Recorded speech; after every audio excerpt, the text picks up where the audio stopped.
Hey guys, I'm Michael Durr with Pro Speed Baseball, and if you haven't guessed yet, this video is going to be all about bat control. We're going to capitalize a little bit on the staying inside the baseball video with Clay here. He's actually a motor learning expert who's been studying how athletes learn new movements and get better.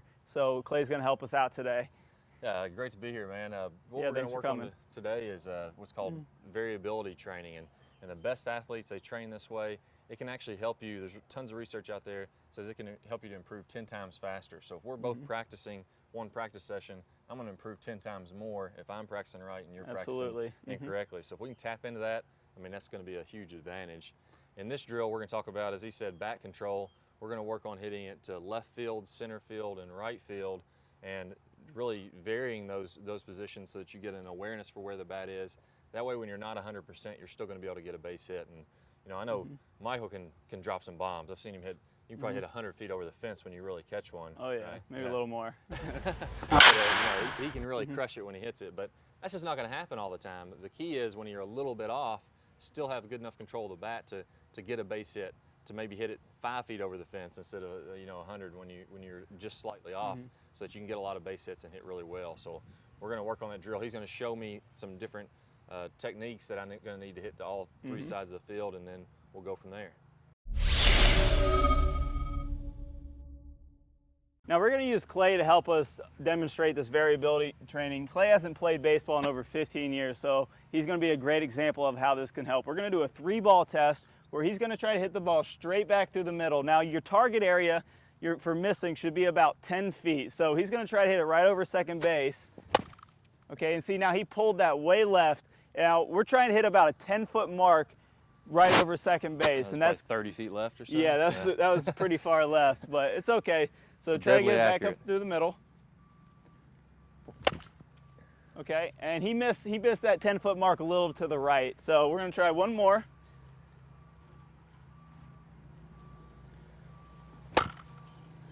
Well, he got it up in the middle, but kind of popped it up. Now, a little bit. That's a great example. Clay hasn't played in a long time, so he's not very aware of bat control. So now we're going to go over some over-exaggeration drills to show how we can start developing bat control right now.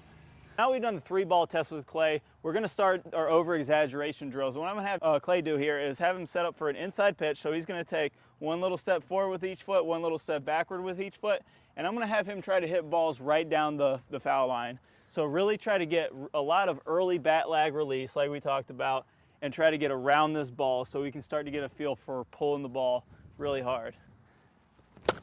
Good. That's even a little bit better. And we're going to do one more. Okay. Try to hit it right down the line. Not bad. Okay, now one more, and then try to hit it in this dugout behind you. We'll do a little field drill for you. All right, try to. There it is. That's the one. That's the over-exaggeration one we want. That's right down the line. So now we're going to move over to the push side and do the same thing. So now we're set up for the push side. So Clay, go ahead and get in your stance. Okay. And we're going to set up for an outside pitch here. So get in your perfect tee setup. And we're going to take one little small step forward towards the pitcher and one little small step backwards. And we're going to really try to hold on to that bat lag for a long time and strike more of the inside part of the ball and shoot it down the right side. So this is going to be the polar opposite of a pull. Okay. So this is going to be about the max we're going to get variability training off the tee. So really try to. I want to feel like my bat is just pointing out toward first base, basically, right? Yeah. So almost like the barrel is going to be pointing back towards the catcher's mitt the whole time. Okay. Okay. All right. I'll try it out. Okay. Got one a little bit up the middle. So even a little bit more. Hold on to it even a little bit longer. Okay. Okay. So we can see there it's actually straightened him out quite a bit. But let's really start to over-exaggerate, because what this is going to do is going to give him a lot of feeling for bat control, and he's going to start to be able to be aware of what the bat's doing in his hands. There it is. Okay, so it took him about 4 or 5 swings right there to get each ball down the line. So now we're going to redo the 3-ball test and see how he does. All right, now we're going to redo the 3-ball test and see how he does. Now Clay's going to be trying to shoot right back through the middle of the field.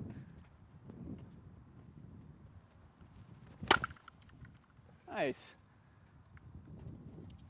That was a nice line drive, well within that 10-foot gap. And that got it too. That was just hair left of second base.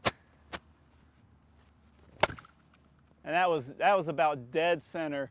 So you can see We took about 5 minutes worth of swings to try to over-exaggerate down the left field line, down the right field line, with a guy who hasn't picked up a bat in probably 15 years, or maybe picked up one time. But I could feel a total difference, yeah. you know, from when I was holding off, and I felt like I was releasing the bat lag a lot later. And then earlier, it's just, I mean, it just made complete sense after I did a few of them. Yeah, and that's exactly the point of the drill. That's bat awareness, and that's what you have to be able to get fooled on a pitch and still get a hit, or not get your best swing on one and still hit those home runs. Now there you have it, guys, a perfect example of how variability training can help someone who hasn't picked up a bat in forever get better in about 5 minutes. That took us about 5 minutes to get those swings in.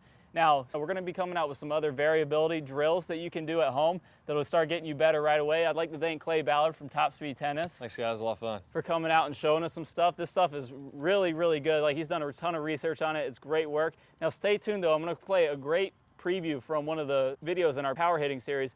If you click on the link in the preview or in the description below, you can see the entire power hitting series absolutely free of charge. Go ahead and like the video, subscribe, leave your questions, comments below. Good luck with your swings, guys, and I'll see you guys soon. Hey guys, I'm Michael Durr with Pro Speed Baseball, and I'm going to show you how to get home run power with proper separation.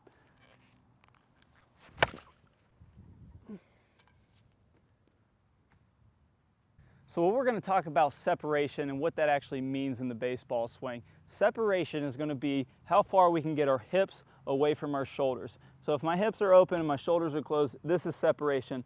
Now the more that we can do this, the more speed we can deliver into the baseball by creating a sling